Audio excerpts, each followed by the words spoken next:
नमस्कार दोस्तों, मैं फिर एक बार आपके सामने हाजिर हूँ अपना एक point of view Iran, Israel और अमेरिका के युद्ध पे लेके। जैसा कि आप सबको पता ही होगा कि अमेरिका और इस समय ईरान के बीच एक संधि प्रस्तावित है जो 2 माह से हो नहीं पाई है।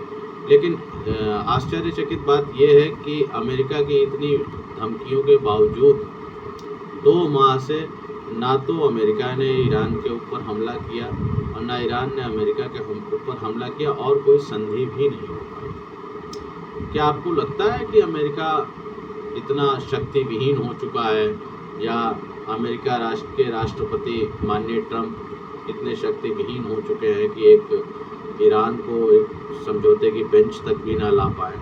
सरेंडर तो मान लीजिए अलग चीज़ है, लेकिन क्या अमेरिका इतना शक्ति विहीन हो चुका है कि ईरान को एक संधि की बेंच तक नहीं ला पा रहा है? मुझे लगता है ऐसा नहीं। मुझे लगता है कि इसमें माननीय ट्रंप महोदय स्वयं भी चाहते हैं कि जितना अधिक से अधिक देर हो उतना ही अच्छा है। क्यों मैं ये किस बात पे बोल रहा हूँ, ये मैं आपको समझाता हूँ। देखिए, माननीय ट्रंप महोदय का बैकग्राउंड देखेंगे तो वो एक व्यापारिक व्यक्ति है जो पहले व्यापार ही करते थे, और व्यापारिक व्यक्ति का एक चरित्र होता है जो अधिक से अधिक लाभ को ही तरजीह देता है। उस लाभ को लेने के लिए यदि उसकी कोई बात कट भी जाती है और कोई बात उसके सम्मान में थोड़ा बहुत कम भी हो जाती है तो वो उससे समझौता कर सकता है, लेकिन लाभ से समझौता नहीं कर सकता। और चूँकि वो इसी व्यापार के चलते राजनीति में आए थे, इसीलिए जो राजनीति से जुड़ी हुई चीज़ें हैं वो उनमें उतना नहीं आ पाए जितना वो एक व्यापारिक व्यक्ति बन के रह गए। देखिए, 2 टाइप के व्यक्ति होते हैं, जो एक शुद्ध पॉलिटिकल व्यक्ति है और दूसरा ट्रंप महोदय का कैरेक्टर। देखिए, शुद्ध पॉलिटिकल जो राजनीतिक व्यक्ति होता है वो अपनी बात, अपनी चीज़ों को, अपने आदेशों की गरिमा रखता है, ना स्वयं तोड़ता है उन चीज़ों को, ना उसको तोड़ने देता है किसी को। लेकिन दूसरा व्यक्ति जो है वो ट्रंप महोदय के जैसे हैं, जो राजनीति में ज़रूर हैं लेकिन वो अपनी पुरानी चीज़ों को साथ लेके ही आए हुए हैं, उनको छोड़ के नहीं आए हुए। और वो आज भी, चूँकि अमेरिका तो खुल्ला बताता है कि वो एक पूंजीवादी देश है, वो एक व्यापारिक देश है, वो अपने व्यापार को अधिक महत्व देते हैं।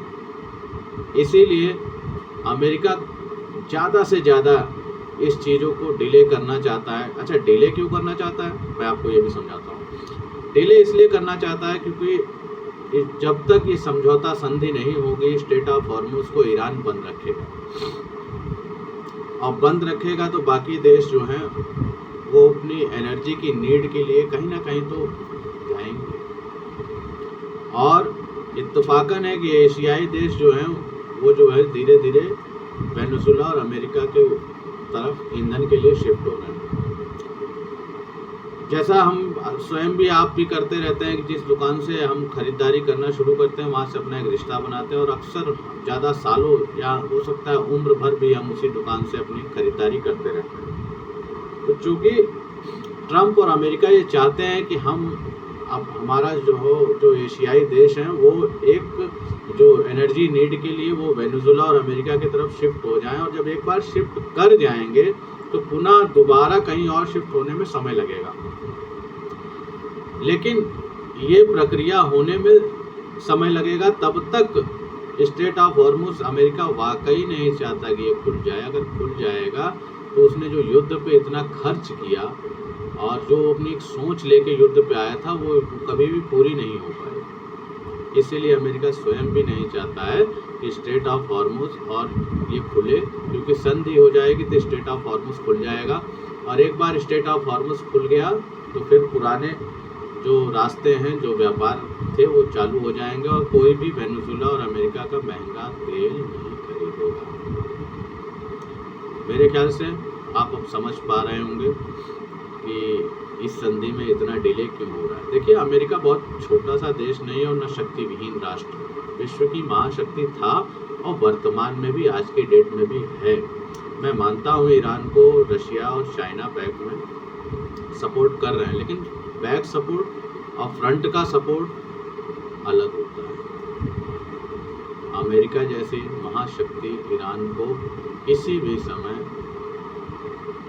समझौते की बेंच पर ला सकती है, बस चाहे उनकी इच्छा हो और वो चाहें कि ईरान समझौते पे आ जाए। इसी के साथ मैं अपना जो पॉइंट ऑफ व्यू आपके समक्ष रखता हूँ और मैं चाहूँगा कि आप कमेंट में इस विषय में क्या सोचते हैं वो मुझे ज़रूर बताएं।